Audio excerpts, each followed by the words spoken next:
Halo sahabat Jejak Sang Firman. Hari ini kita akan membahas pertanyaan paling jujur, paling pribadi, dan paling mengguncang dalam hidup seorang beriman. Mengapa Tuhan yang pengasih mengizinkan ketidaknyamanan, rasa sakit, atau penderitaan dalam hidup kita? Mungkin saat ini Anda sedang berada di tengah-tengahnya.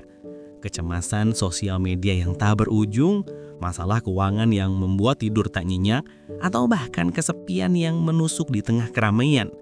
Insting alami kita berteriak, jika Tuhan itu baik, seharusnya hidupku nyaman. Kita semua pernah mempertanyakan, itu manusiawi. Pertanyaan ini bukan tanda kurangnya iman, melainkan bukti bahwa kita mencari kebenaran yang lebih dalam. Ketidaknyamanan, inilah topik kita. Kita harus melupakan asumsi lama.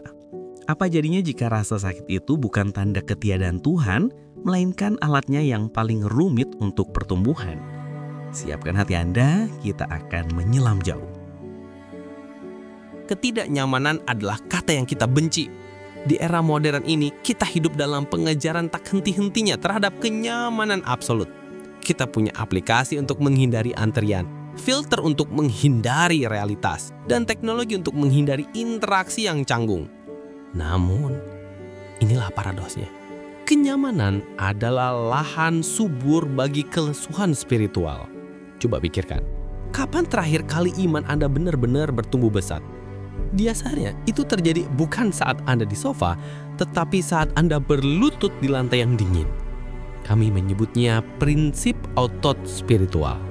Ketika Anda melatih otot fisik, Anda harus merobek serabutnya melalui beban dan ketidaknyamanan. Pertumbuhan terjadi saat proses perbaikan. Demikian juga iman. Iman yang tidak pernah diuji adalah iman yang rapuh. Ketidaknyamanan memaksa kita melakukan dua hal penting. Yang pertama, introspeksi. Itu memaksa kita berhenti dari kesibukan dan bertanya, apa yang benar-benar penting? Yang kedua, adaptasi. Itu mendorong inovasi dalam hidup kita, memaksa kita mencari solusi di luar zona aman, dan akhirnya mengandalkan Tuhan dengan cara yang belum pernah kita lakukan sebelumnya. Tanpa krisis, doa kita hanya daftar permintaan rutin.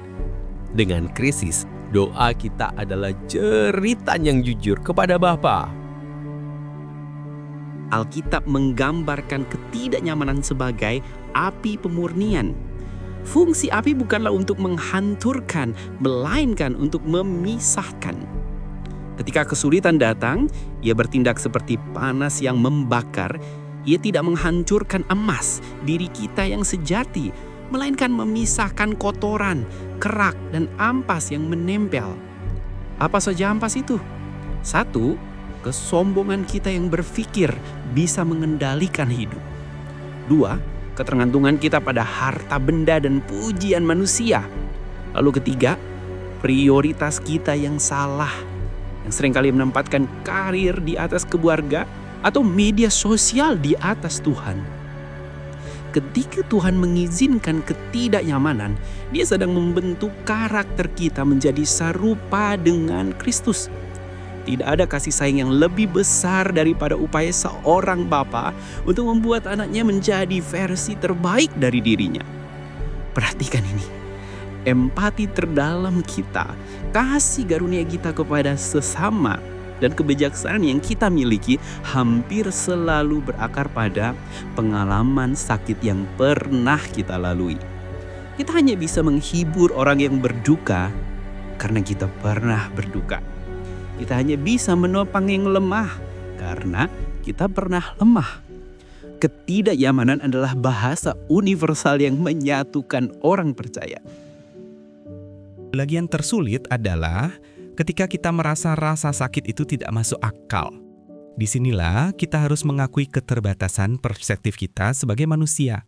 Bayangkan seorang anak kecil yang marah karena orang tuanya memberinya suntikan atau melarangnya makan permen sebelum makan malam. Anak itu hanya melihat rasa sakit sesaat atau pembatasan. Ia tidak melihat kesehatan jangka panjang atau disiplin yang sedang ditanamkan.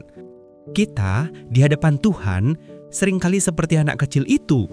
Kita melihat sehelai benang yang kusut penderitaan kita saat ini dan kita menyimpulkan bahwa seluruh permadani hidup kita, rencana Tuhan, itu jelek dan kacau. Tetapi Tuhan melihat keseluruhan permadani. Setiap benang gelap, setiap simpul yang menyakitkan, dan setiap warna yang kelam, semuanya memiliki tempat dan tujuan dalam desainnya yang besar.